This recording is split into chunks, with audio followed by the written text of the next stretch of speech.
Good afternoon, everybody. How are you? It's cold here in Santander, but oh well, let's see what we can do this afternoon. I've already been introduced. My name is Manuel Guerra, and I work for the Technological Central Investigation Unit for the police, Spanish police force. We, in our unit, are in charge of persecuting all sort of criminal activities carried out through new technologies. Well, selling children's pornography through the internet, fraud in general, for instance, fraudulent sales of houses, for instance, cars, and also computer attacks and hacking and piracy. So all these crimes are the ones that are investigated by our unit. But more specifically,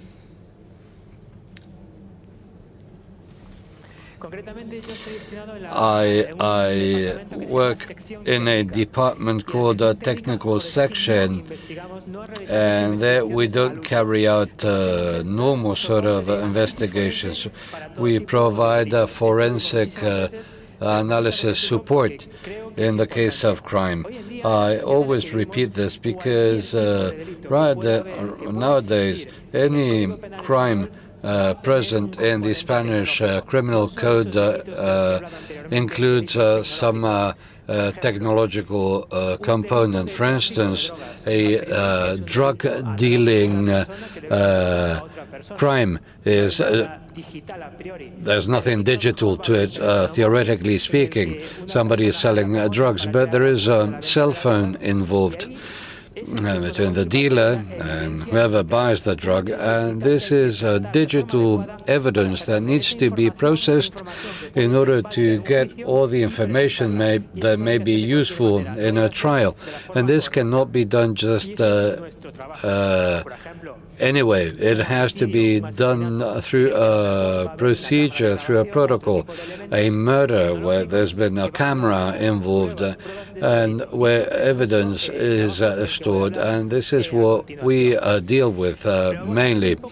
But going back in time and going to the past, if we think of the situation 10, 15 years ago, for instance, when we went into a house to search a house, maybe we just found, I don't know, a cell phone, but no WhatsApp, no Facebook, or even computers 10, 15 years ago. You must think what sort of computers you had 10 or 15 years ago in your house. You're lucky if you had one. And pen drives, maybe 500 megas capacity. So nobody has such poor capacity pen drives. And the same applies to companies. What happened 10, 15 years ago in companies when we went to companies that had been involved in money laundering, for instance? What did we find when searching it? Paper. The only technology we could find in a company or an office was the coffee machine. Now when we go into a house, what do we normally find? Well, at least we find 5 or 6 cell phones, mother's phone, father's phone, father's second phone, his wife doesn't know about.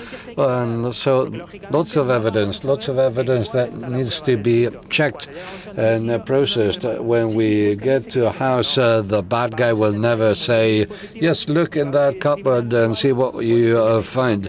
So we need to look into all these devices and gadgets in order to find evidence, and then other technology things, for instance, a router, in order to go into the internet when there's Wi-Fi.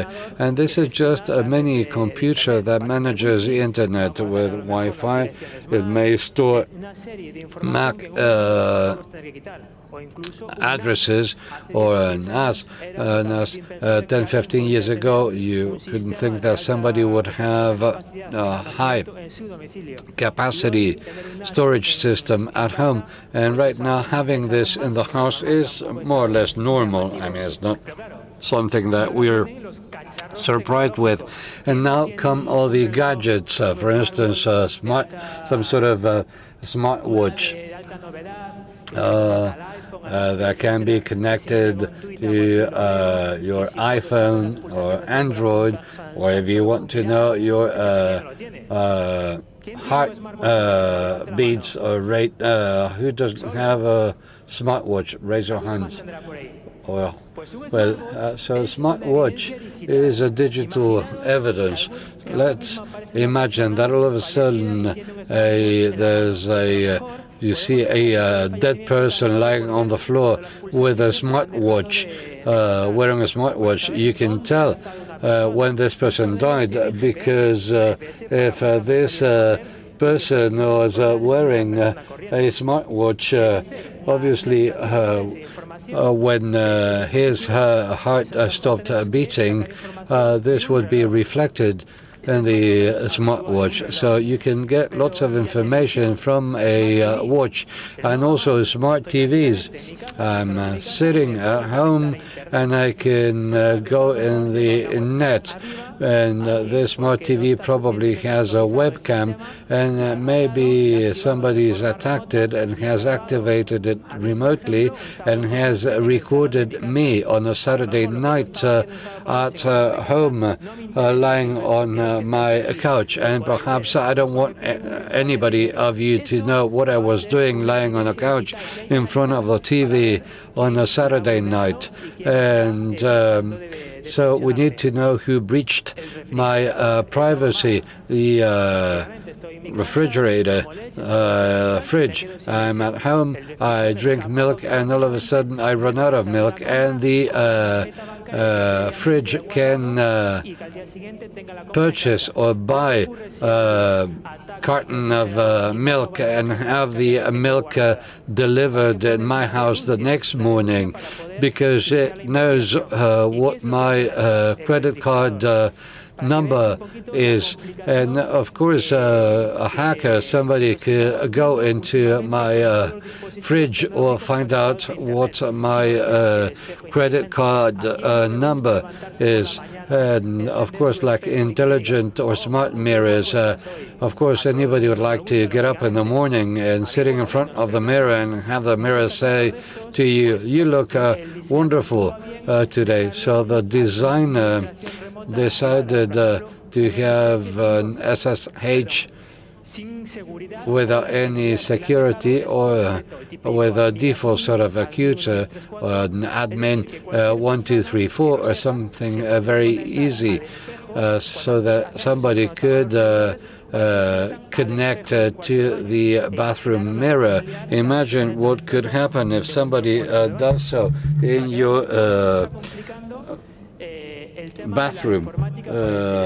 So imagine how complex things can become. So any sort of device is going to have this technological component. So we work in, for instance, searches in houses or companies or offices to get information when it is fresh information, hot information, warm information. So what do we need to do when we first arrive in the house of somebody, what's the first thing one must do? What's the first thing? What do you think is the first thing we must do when breaking into a house?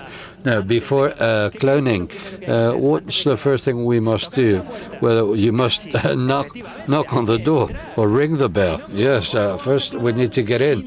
How can we do this if we haven't walked into the house to begin with? So if we're dressed as policemen and knock on the door, maybe the uglies will destroy everything they have in the house, all the evidence. Well, this doesn't always happen, but depending on how nasty the guy is or how smart, maybe he or she will destroy the evidence. So we need to go in quickly. All the fireworks and everything. But since we are legal police, the government provides us with a series of elements that allows us to break into a house in an easy manner, such as we have a master key. We have a master key, and this is compatible with most locks that you see in houses. So this allows us to walk into a house even if the person inside doesn't open the door. And this is what this master key looks like. It weighs 20 kilos of reinforced concrete, and it's compatible with any lock whatsoever you may find in this country. So, and now I'm going to run a short video clip. Yes, cloning and house and this and that, and but if you don't go into a house, if you don't break into a house properly, you won't be able to do anything. So I'm going to show you this small video clip. No, this wasn't it. Just a second. You allow me?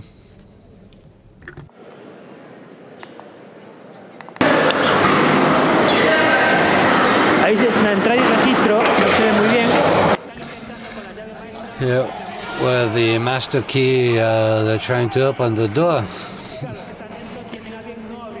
Of course, people inside don't want to open the door, so my colleague needs to break in through the terrace.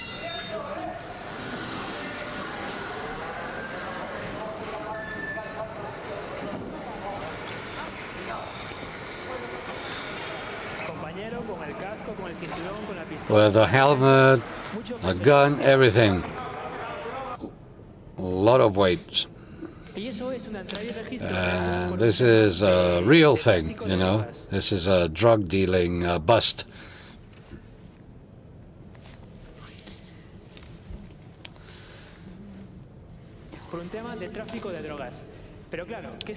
So what was happening there? Well, in the house, all the drugs were hidden, and every time they'd hit the door with the master key, they'd burnt all the drugs inside. Every minute went by, they were destroying drugs. So our job has to do with preventing this from happening. This happens with drug dealing, that is analogic sort of crimes. No digital component to begin with, or in theory, just a chunk or a hashish or whatever. But what's happening nowadays? Nowadays, when we break into a house, we find a hard disk inside the fireplace. And perhaps it's the month of July, and in July, it's not that cold, really, in Madrid. So why should a fireplace be going? And same that was happening with drugs, and now they do it with hard disks. Simply burn them. It's a CD unit, a hard disk, and of course it was charred with cell phones, mobile phones. This is a wall with a hole for ventilation, and they threw the mobile phone out of this ventilation hole, And this is the first thing we need to do in order to analyze evidence. We need to find it to begin with, or else there's no investigating the evidence. We need to find it. There's no evidence, there's nothing. So maybe with machine learning we'll get there, but not yet. So now that we broke in, we've been able to locate that evidence, that cell phone, that pen drive, that hard disk. Now what? Now what? Obviously, we need to process it in the right way in order to try and bring this information before to a judge. And that's our job, to bring this evidence to a judge. And mobile telephony, mobile phones, analyzing mobile phones, whatever the model is, it doesn't matter. The first thing is to get the phone, and by acquiring the phone, I'm not referring to purchasing or buying the phone, or by acquiring the hard disk. People think that we buy the hard disk from the thieves or the criminals. Now, by acquiring evidence, we refer to capturing it, and we use automated devices such as the one you see on the screen. This is a cloner or a cloning device. In the old days, we used to have a hard disk cloning machines, and right now we have this for mobile phones. We connect the cell phone, and it produces an image or replicates an image of that or a mirror of that, mirrors whatever's inside the phone. So these are machines that somebody's programmed for a given aim. So if we want to get information from the cell phone, and if the machine hasn't been programmed for this, so if the machine doesn't include the action or whatever it is we want it to do, then nothing. So this is where the work of the forensic analysts comes in place. Obviously, this is like craftsmanship. It's not like a piece of furniture you have at home that's been done in a factory. This is different from a piece of furniture that's been done by somebody who works wood, a craftsman. Obviously, it's not the same to do automated data extraction from a machine than if we do it by hand. And I'm going to show you an example, give you an example in order to illustrate this. And I'm going to be using the example of WhatsApp. This is a database viewer or reader. Esto simplemente es la base de datos msgstory.db de WhatsApp.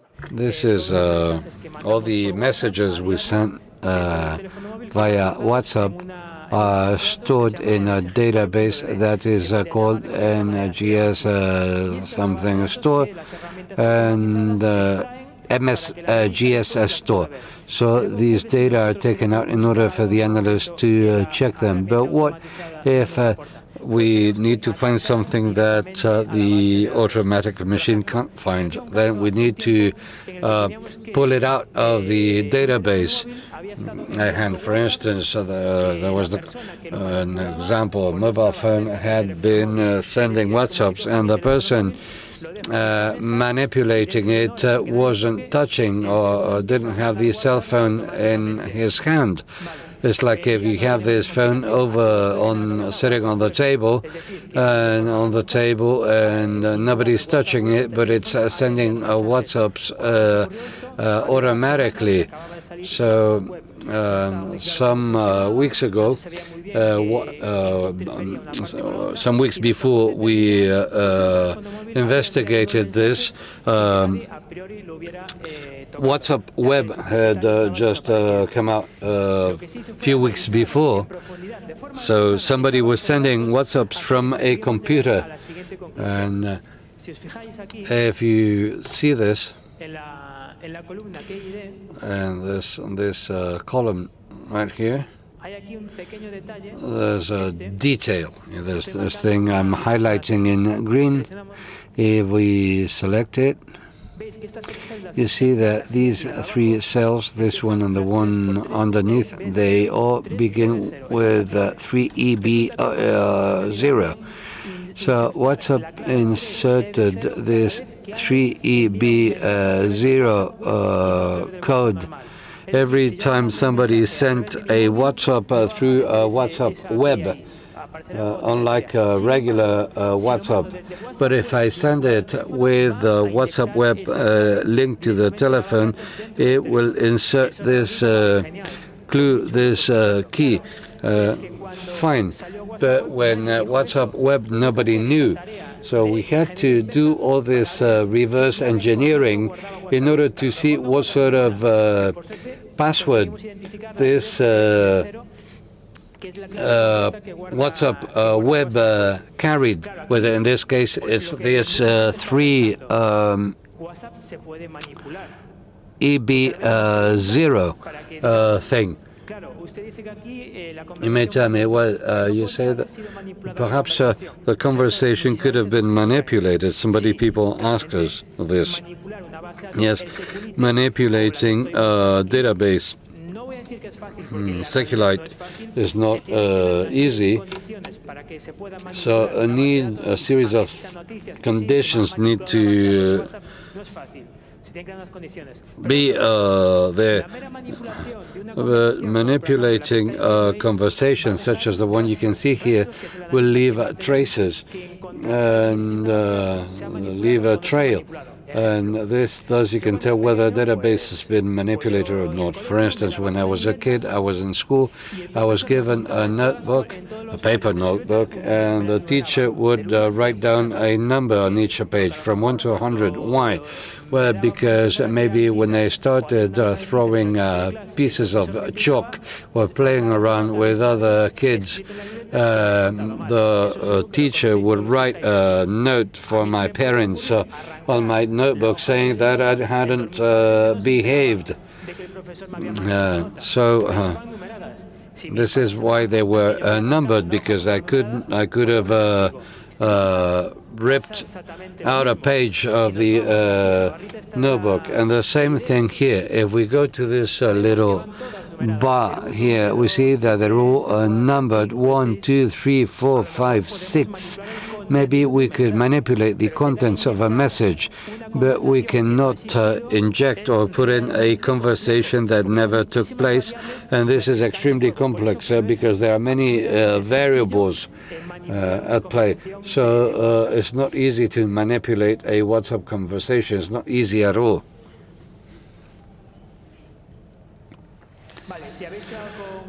So if you want to know how WhatsApp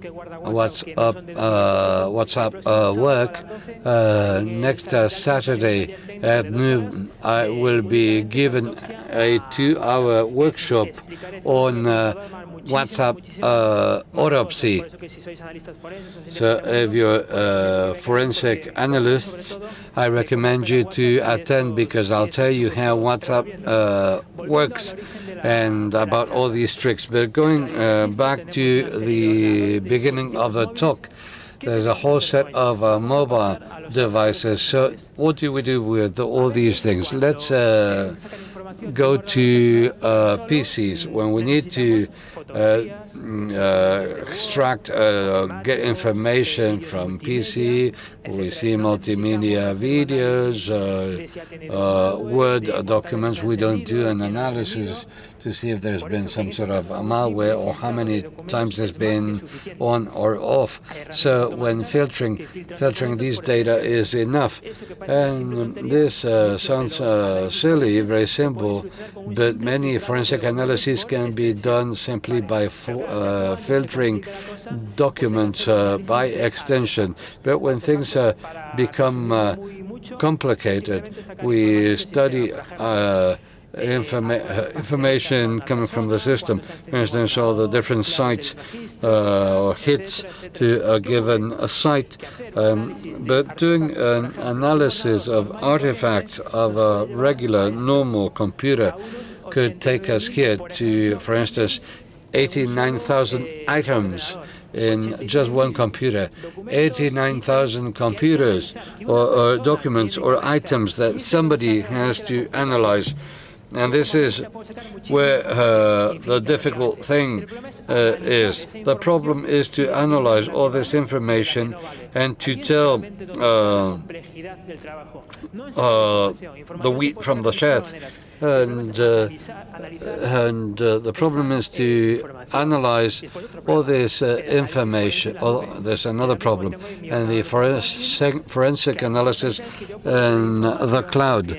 You may think that I may have confidential information in my laptop, but if you take it away and you try and analyze it, perhaps you'll find that there's nothing in it. Why? Because everything's in the cloud, in Drive, in Gmail, whatever, Facebook, Twitter, all the pictures, everything. But in the computer, there's nothing.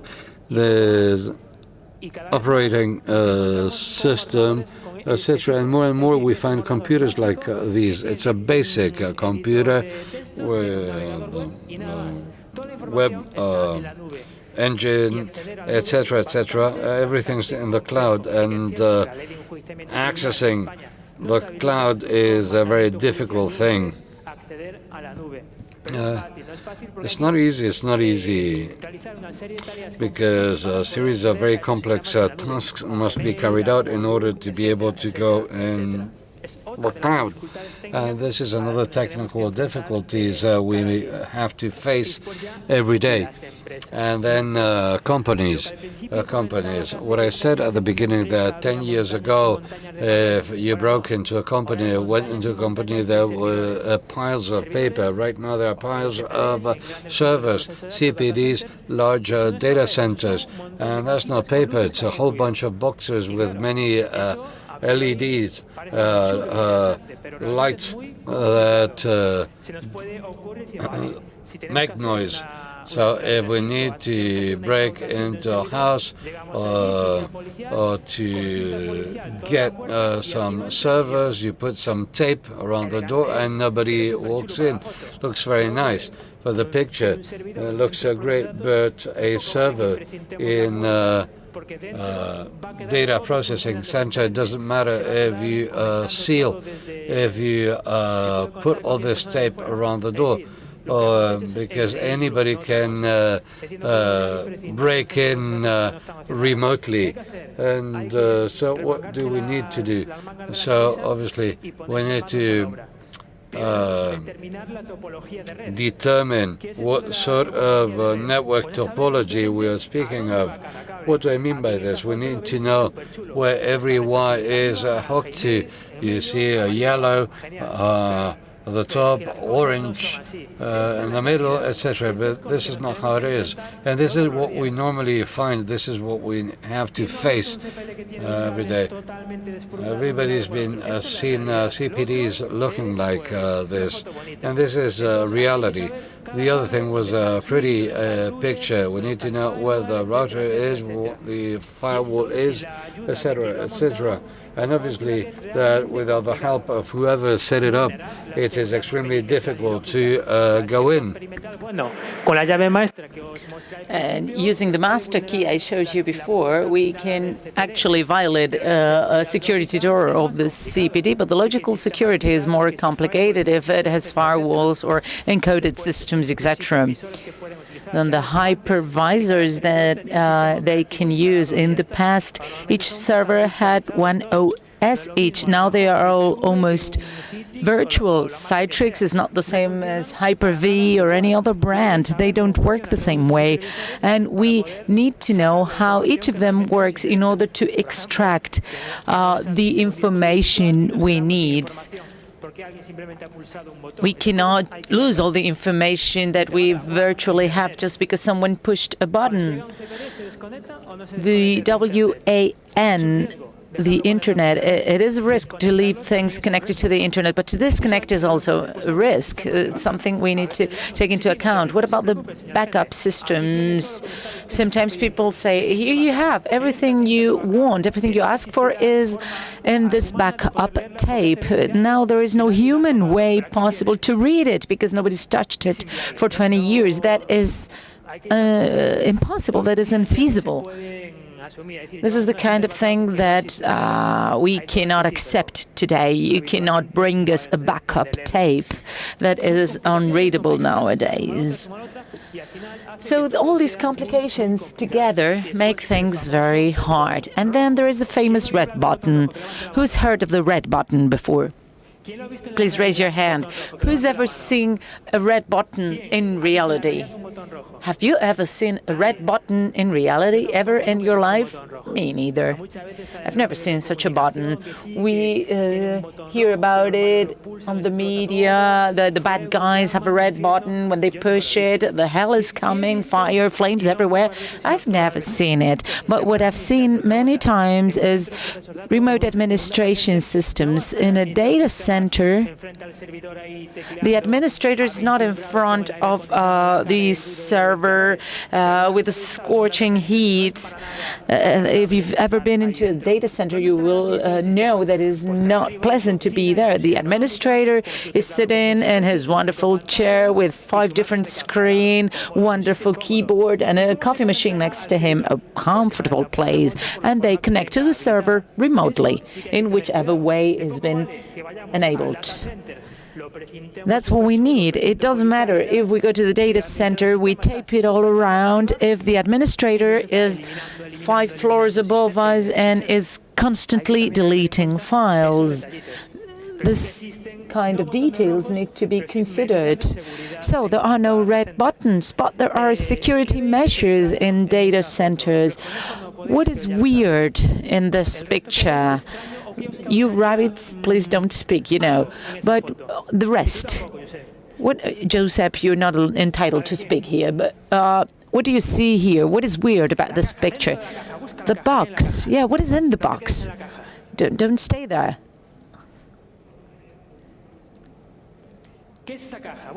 What is that box? That black? Well, you cannot see it, but this black thing on the left is a 12-volt battery that is inside this white box.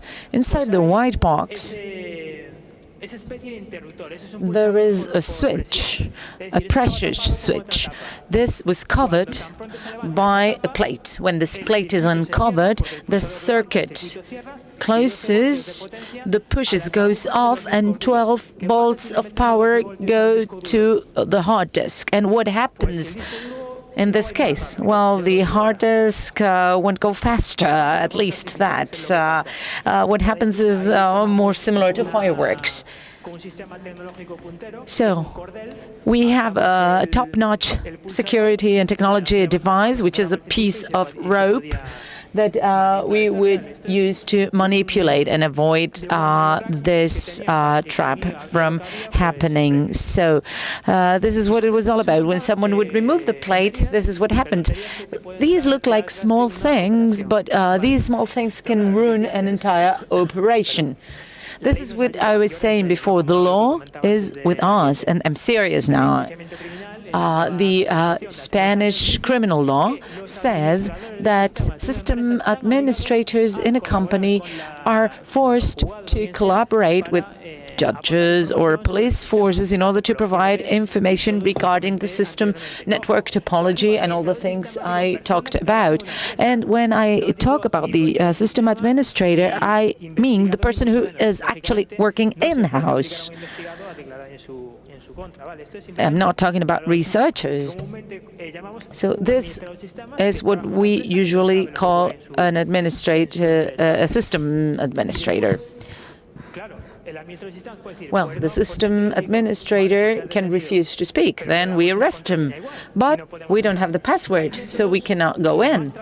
So there are other more traditional ways in order to obtain passwords for vaults, for lockers, etc. This is very, very secret. But take a look.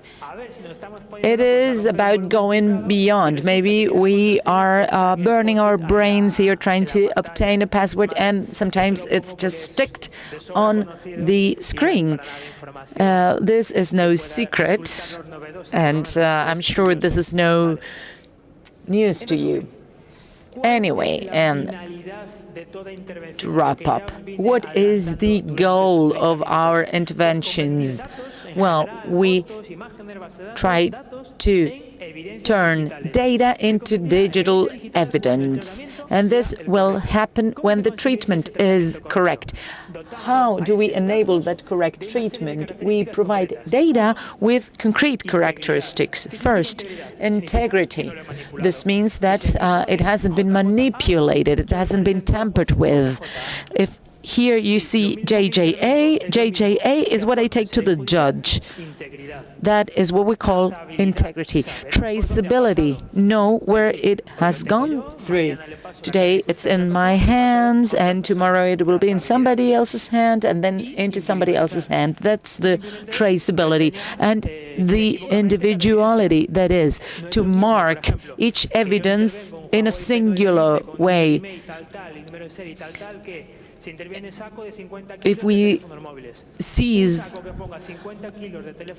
a bag full of 50 mobile phones without any numbering or anything, there is no personalization or singularization whatsoever. So these are the three characteristics we need to turn data into digital evidence with a true custody chain. And also, if we add a digital signature, MD5SHA1, we are expanding that custody chain. This may sound strange. It's not compulsory to have a digital signature for every evidence. I will explain it later on. What I wanted to say here, the point I wanted to make, was to explain the theory of the poisoned tree. What is the theory about?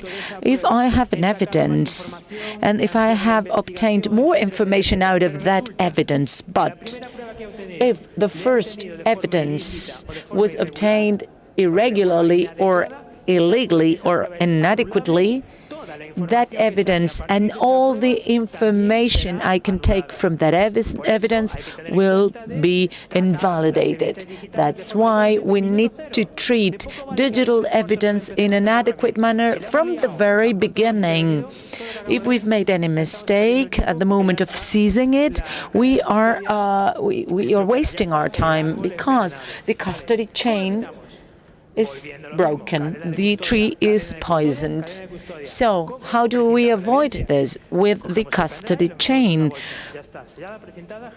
The pen drive needs to be safeguarded in a bag with a tag so that it is traceable, and we have to identify the custodians all the time. It's as simple as that. And of course, the labeling of digital evidence needs to be perfect.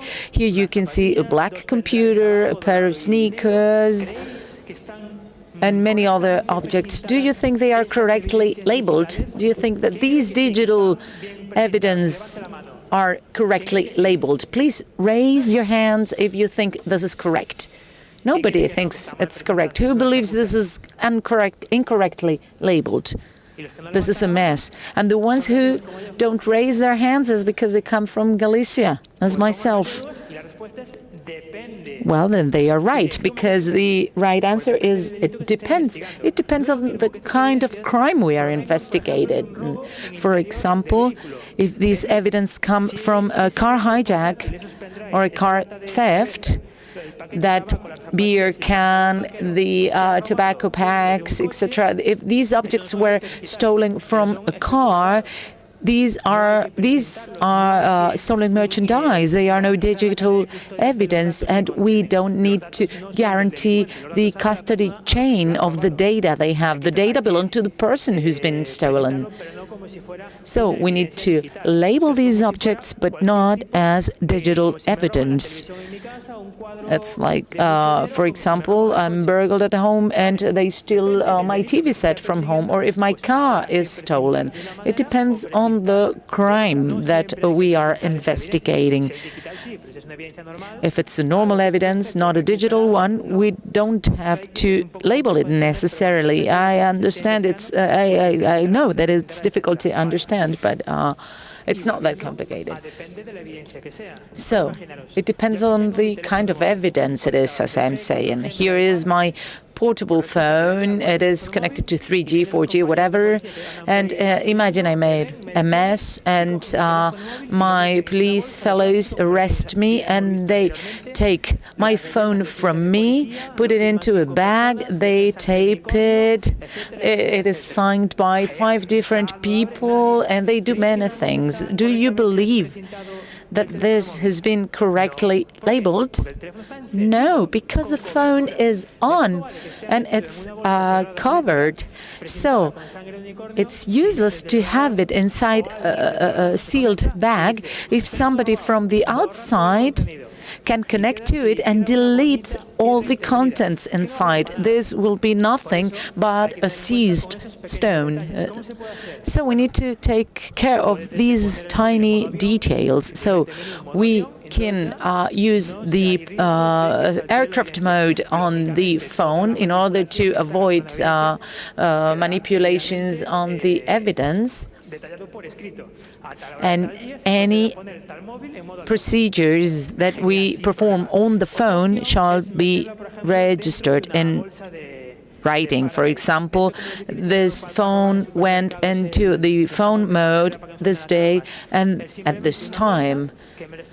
Then the bag that we use has metallic thread, so any device that goes inside the bag loses its coverage because radio frequency is inhibited, so the mobile phone is without coverage. There is a problem. If I use one of these bags, the mobile doesn't have a coverage, but mobiles are designed to be covered at all times, so they would use their antennas at their maximum in order to gain that coverage. That way they will use more and more electricity, and we've made things worse because the mobile would have gone off in 5 hours, say, and now it's going to go off in 40 minutes. So what we do is use an external battery to avoid that. But this is a thing that we have to bear in mind. If we don't keep that in mind, we may seize a portable phone and it may be shut down. What about the pen drives, the flash drives? If I have a flash drive and well, this is a digital evidence, by the way. So if I hook it up to a laptop or a desktop computer, Windows is going to write on the USB unit. If Windows writes on that unit, we are slightly altering that unity. The theory of the poison tree I talked about, the evidence is useless. If we need to analyze a flash drive, we need to do it correctly. How? When the flash drive is connected to the computer needs to be configured in read-only mode. This is something that we can do with software or with the modification of keys. So from that moment on, every device we use will work in read-only mode only. So if we try to rename a file or do anything on the unit, we won't be able to because we are in read-only mode. It's true that the forensic analysis systems are configured this way. And if on a later stage we want to do something about that flash drive, we can do it. But we don't have to rush, because sometimes if we stick that flash drive in our computer and it's not in read-only mode, we are in trouble. In Windows, usually when we run a program, a software, in order to avoid overriding, the antivirus sometimes blocks that software, and when we believe that that we're covered, we aren't, because the auto-run feature popped up. How do we avoid this? With hardware blockers. This is just a device that acts as a bridge between the computer and the units we want to connect, and it's all protected against writing. No matter how our computer is set up, it is impossible to manipulate that evidence. I've used the yellow one because it's the most noticeable one. They have some sort of switch that can change from read-only to writable mode. They have this pin, as I said, but just bear it in mind. So, to wrap up, if we've adequately treated all the digital evidence, as we have said, we can go to the judge and provide evidence that is totally valid for a trial, that can be considered by the judge in order to dictate a sentence based on evidence that have been taken correctly. And this is our purpose, our goal: provide evidence and data objectively and validly. So if we go that far, we've really walked a long way. This was all on my part. I hope I wasn't too boring. It's been a real pleasure to tell you a little bit about our work, our difficulties, and how we overcome them. So, my pleasure. Thank you very much.